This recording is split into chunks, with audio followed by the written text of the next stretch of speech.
नमस्कार बंधु माने, आज मु आपण मानकु कहबी कि राखी पूर्णिमा कहीं पालन करा जाए। जेमिति कि आपण माने जानिचंती राखी पूर्णिमा भाई भौणी संपर्कर प्रतीक होता है, किंतु एहार आरंभ केउठु होइथिला आस जानिबा।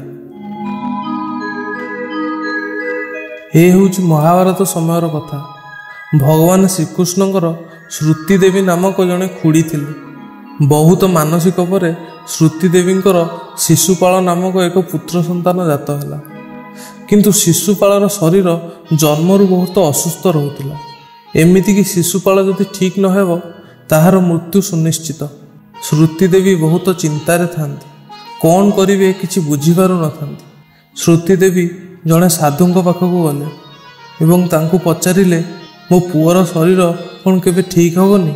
से साधु जनक कहले कि शिशुपालर शरीर जड़े महान व्यक्ति स्पर्श रे ठीक हो जाए, किंतु जो महान व्यक्ति द्वारा शिशुपालर शरीर ठीक हेब से ही महान व्यक्ति शिशुपाल को हत्या करिवे। श्रुति देवी एक कथा सुनी डरीगले कि तांको पुओ सुस्थ हेले भी तार मृत्यु सुनिश्चित। सबु कथा जानिकी भी श्रुति देवी तांको पुओ सुस्थ किपरि हेब से कथा चिंता करुथांती। दिनकर कथा, भगवान श्रीकृष्ण श्रुति देवी घर को आसीथिले एवं शिशुपाल को निज कोଳରେ धरिले। भगवान श्रीकृष्ण हाथर स्पर्श रे शिशुपालर शरीर पूरा सुस्थ हो गला, किंतु श्रुति देवी जेतिकी खुशी थांती सेतिकी दुखरे भी थांती। काहेकि ना साधुर कथा अनुसार शिशुपाल को जी सुस्थ करिवो से ही तार मृत्युर कारण हेबो। सेथिपई श्रुति देवी श्रीकृष्ण को हाथ जोड़ी विनती कले कि मो पुअर सबु भूल को तमे क्षमा करदब।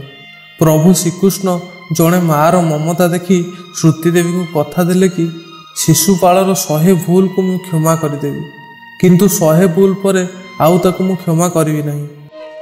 किछि वर्ष परे शिशुपाल बड़ होइगला, गोटे राज्यर राजा हला। शिशुपाल बहुत पराक्रमी थिला, किंतु बहुत निष्ठुर भी थिला। सी प्रजा मानकु बहुत कष्ट देउथिला एवं श्रीकृष्ण को बहुत नीच कथा कहूथिला। भगवान श्रीकृष्ण सबु जानिकी भी तार भूल को क्षमा कर देउथिले। एहा परे शिशुपालर निष्ठुरता बढ़ी बढ़ी चलिला। सी ता भूल सीमा टपी सारिथिला। गोटे दिन एक बड़ सभारे श्रीकृष्ण सम्मुखरे शिशुपाल तार अहंकार समस्त को देखेबाकू लागिला।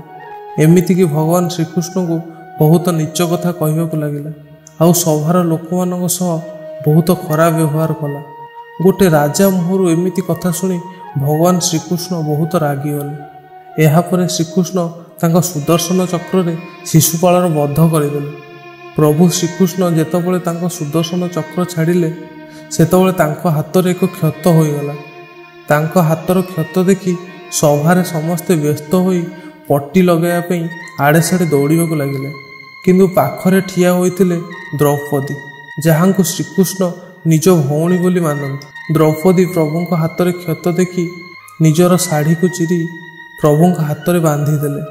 भगवान श्रीकृष्ण द्रौपदी एमिति भातृप्रेम देखी कथा दिले कि द्रौपदी को सारा जीवन सबु विपदर रक्षा करिवे। एमिति भाई भौणी संपर्क पई एही दिन को रक्षाबंधन भाव में पालन करा जाए।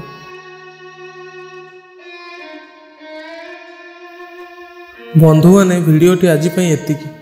वीडियोटी जदि आपण मानकु भल लगी थाए तेबे कमेंट बॉक्स रे जय श्रीकृष्ण लिखिदेवे एवं आम चैनल को लाइक शेयर सब्सक्राइब करने अनुरोध।